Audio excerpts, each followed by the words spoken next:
Hi everybody, Sherry here and welcome back to my channel, Sherry Jones Designs. In today's video I am going to show you how to make a cute little sort of fairy princess dress. It's going to be a lot of fun, so if you may be into the style yourself, but if you've got little ones that like to do a lot of make-believe and playing, then they're probably going to appreciate this fun little dress. I also think it would make a good dance dress.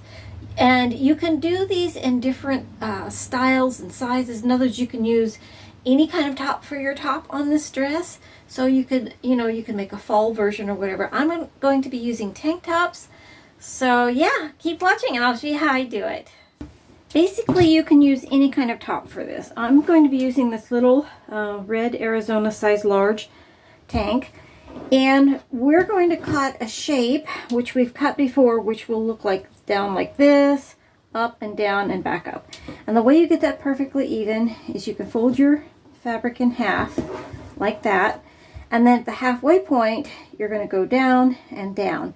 But before I do that, I'm going to determine the length of that lower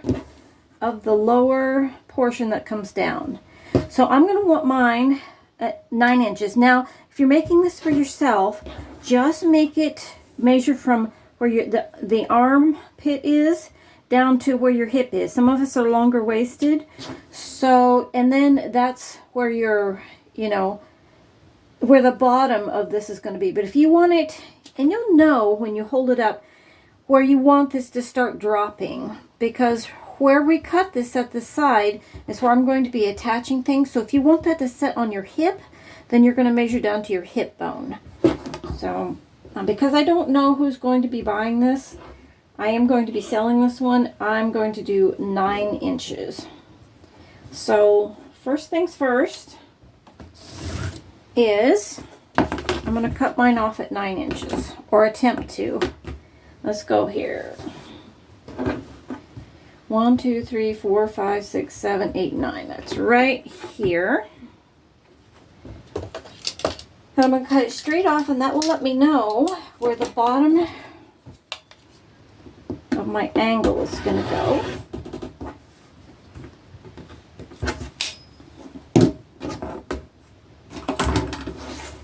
And then I'm going to take a tape. And if it's not exact, it is forgiving, but it looks better the closer you can get it. I've got 6 inches, so 3 inches is the center of my angle. And then I got to decide where I want to start. I'm going to go up a little ways. This one will be a little bit higher on the hip. So if you wanted it to start at 9, you need to drop it however far you want this curve. I'm going to just go about right here. I'm just going to guess it. And it'll be about the same here. And then I'm just going to draw my angle in. When I get done, this is probably going to, even though I'm using a large, it'll probably be closer to a small. And the reason why is this is rib knit and it's very, very stretchy. So now I'm going to cut those angles.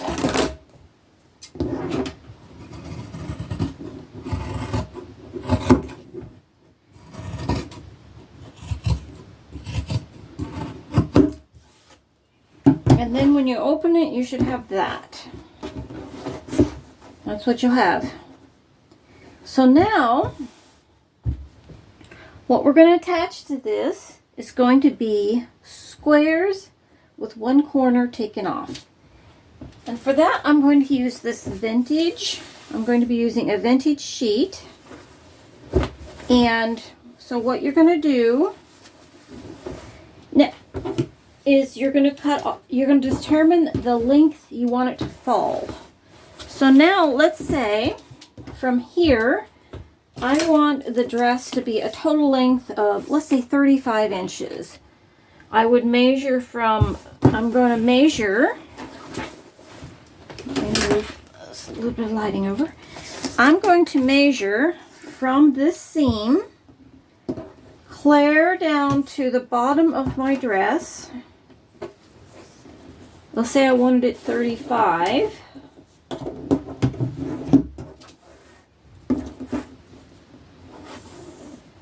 And the distance between here And here will give you an idea of how big of squares to make. Because the design of this dress is to have high and low points. So what you can do is cut out one of your squares, hook it here, and see if you're happy with the layout. So I'm going to do that. I'm going to say from here I would want it to fall, because what did I say this was? I'll say I don't want it to be anywhere any longer than that. Then I'm looking at basically from 18 to 35. So I'm looking at about a 17 to 18 inch square. So let's make them 18 inches because that'll give us some room to hem or sew. And I'm going to take this. Now if you want a real fun sort of jaggedy look, you can actually not hem these and just rip them. And it will give you sort of a wild princess sort of look to it. It's quite fun. I'm trying to decide if that's what I want to do on this one. Because I've got this here. Amazing. What did I do with my scissors? Hold on. Lost my scissors.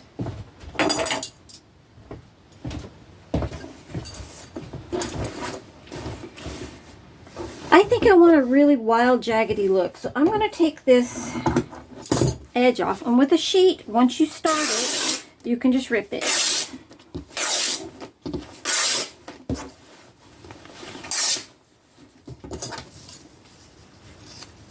Isn't that pretty? I don't know if I'll be using that in this one or not, but that is so pretty.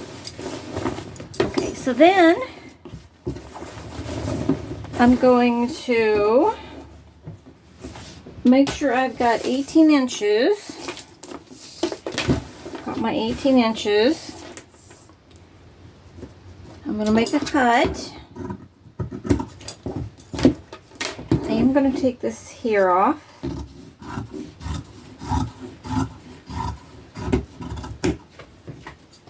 And we're going to rip it again.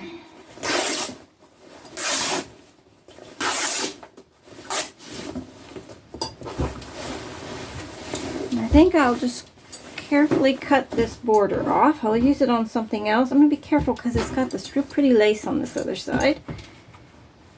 Maybe I'll just cut above it for now.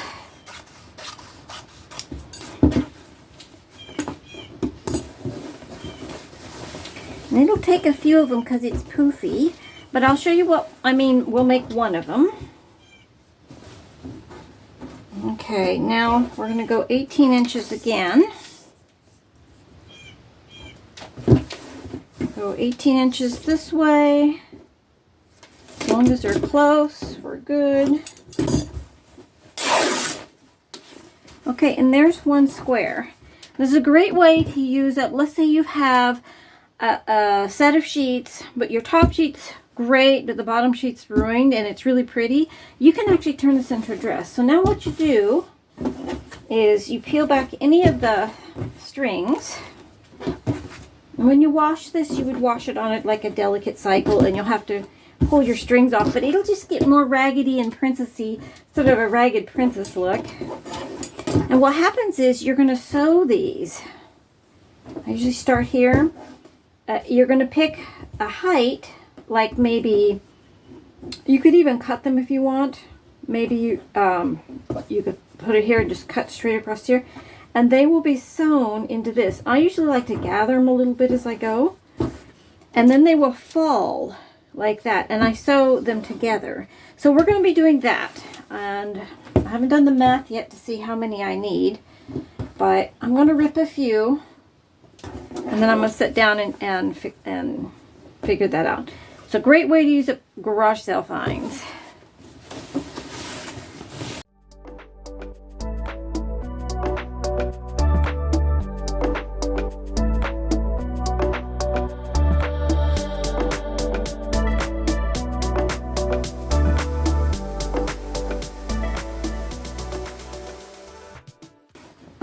So I'm going to pick a tight here.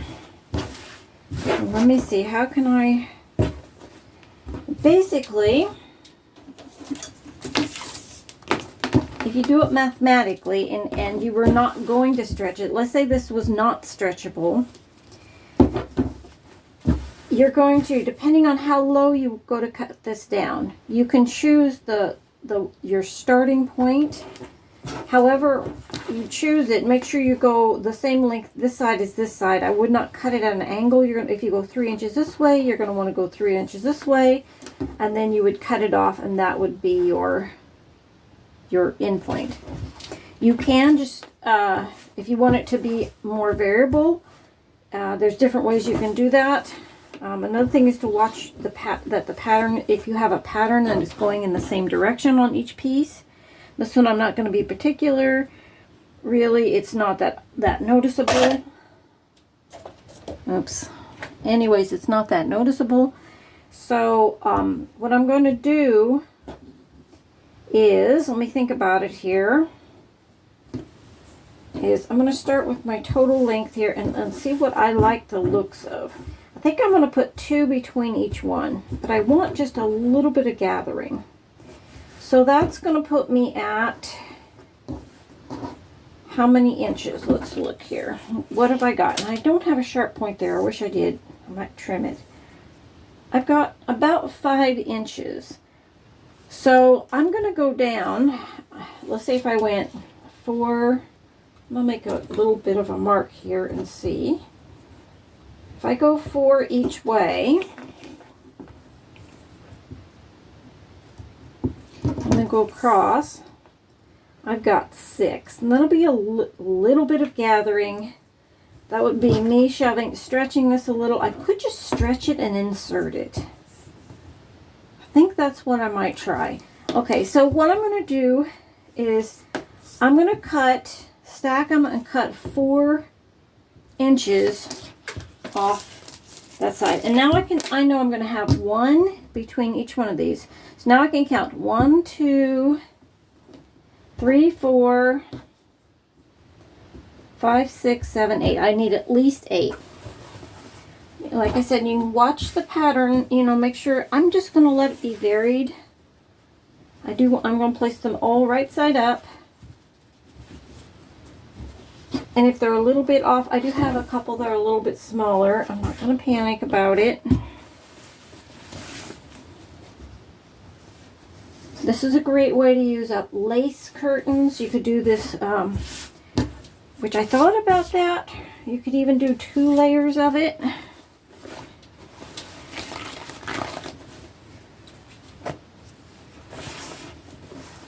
I have done these and serged the lower edges so they don't ravel, but I kind of want this one to ravel. I think it's going to give it a very... See, this is one of the ones that's a little bit smaller. I think I will put that smaller edge to the bottom.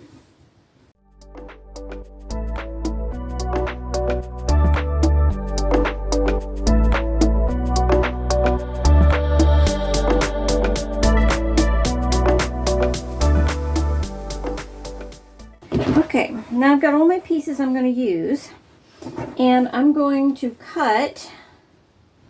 I'll set it here, and I'm going to cut my angle, which is 4 inches. 1, 2, 3, 4. 1, 2, 3. 1, 2, 3, 4. I wonder if I want to go a little bit more, but I'm also going to have a seam, which is going to widen it a little bit. So I think I'm just going to try that, and we're going to see how that goes. Maybe, if I can find my tool.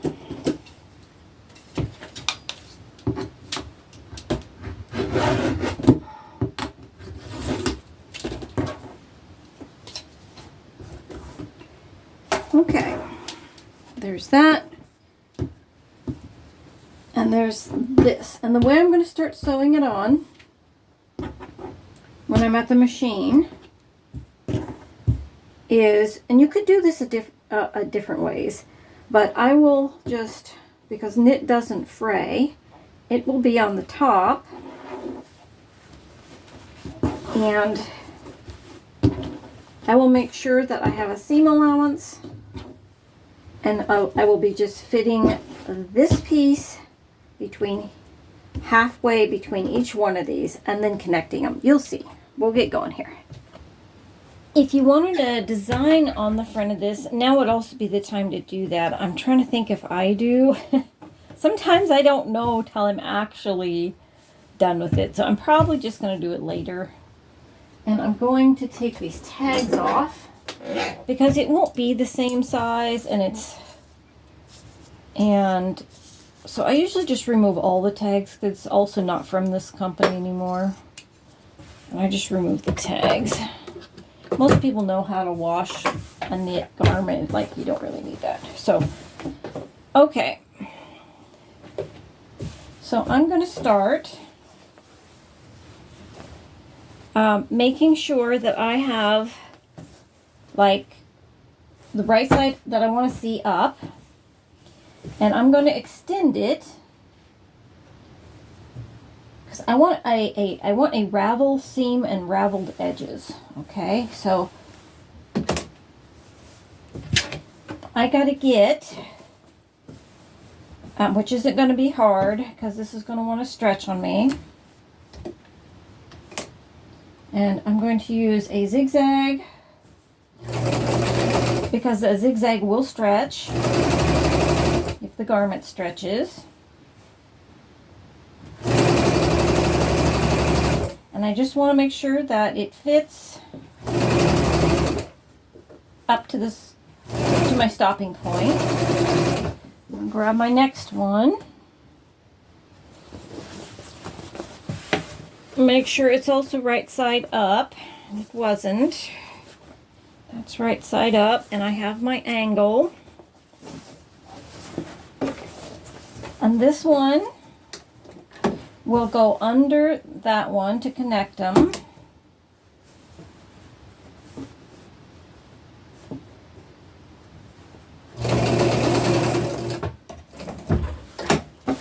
And then you're going to go to the other halfway point here.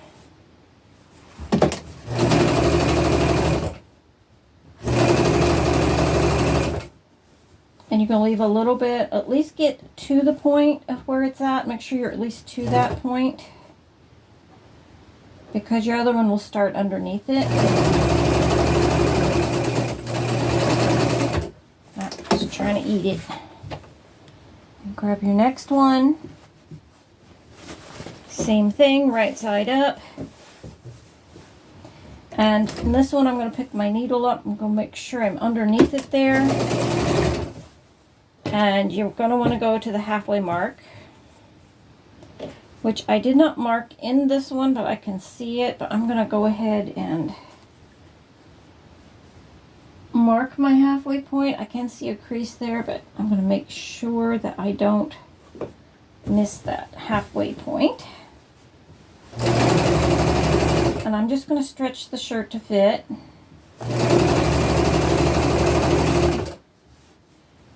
Grab my next one, and we're going to right side up.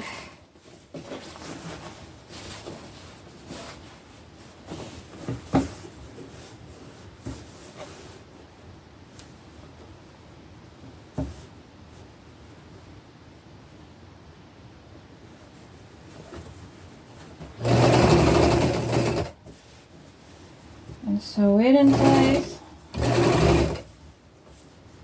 With knits, if you stop and back up occasionally, it will help it to not pop threads if somebody pulls on it too much. Especially if you're using a straight stitch, you can stop and back up and go forwards every 3 to 4 inches.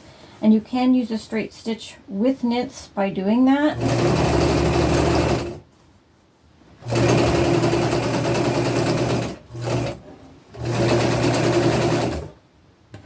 I'm going to add another one.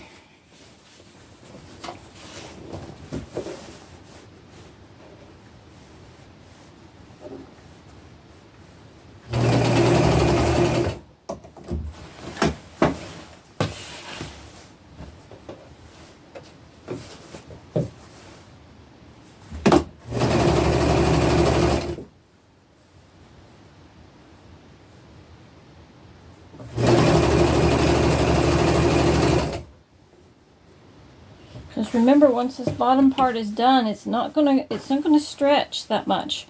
So you will want to make sure, if you're making this for yourself, that you give yourself enough room. That's why I suggest oversizing your tank top or pulling it a little bit when you're doing it to stretch it out a little bit to make sure that your hips and stuff can get in your dress.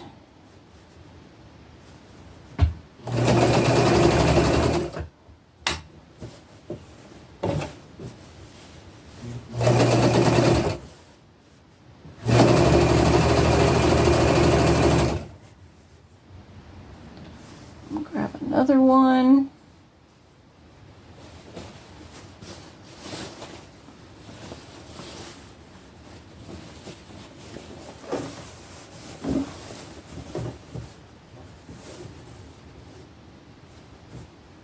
I'm just making sure that they meet and that my point comes down on it correctly.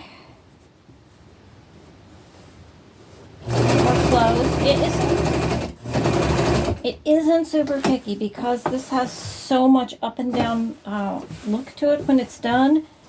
It's not super picky, so make sure I got them. Now, if you wanted a more vintage look, you could have used this upside down for a paler look. Just keep that in mind when upcycling. Sometimes you can use like the back side of a denim to get a lighter denim. You can use the opposite side of a fabric to get the looks you want. Okay, again, I need a halfway point here, which I can tell by the crease is about here. Ow! I just jabbed myself. Okay. I make sure I'm fully awake. Okay. And then we're putting this last piece on, and I'll show you what we do next.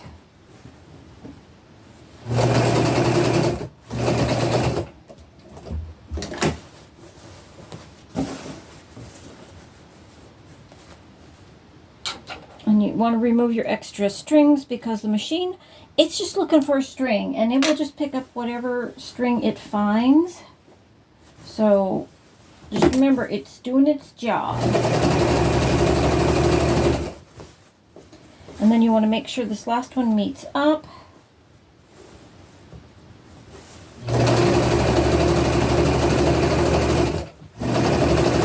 And now, when you get to your last one, what you're going to do is you're going to sew these one on top of another straight down.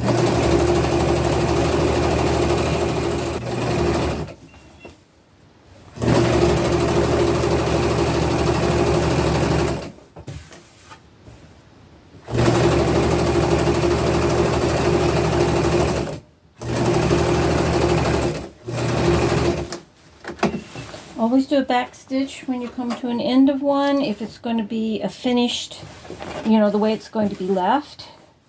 You don't want it to come undone.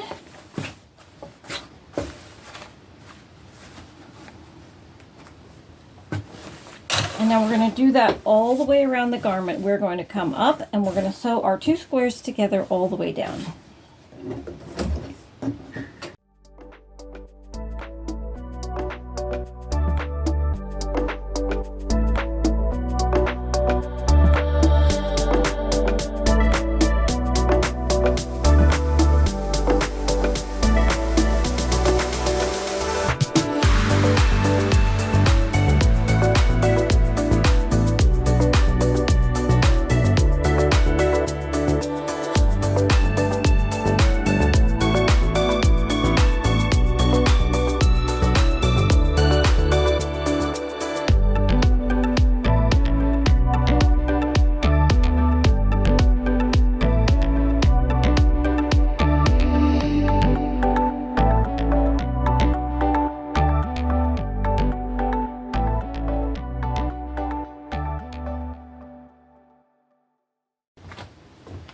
So this is what we have so far, and you can see it's got a very princessy, you can spin, it goes way out like that, and you can do this with lace. I'm not done yet, but you can add lace to this. you can take like find lace curtains, you know, just and you can cut the same shape, you know, that you made with this.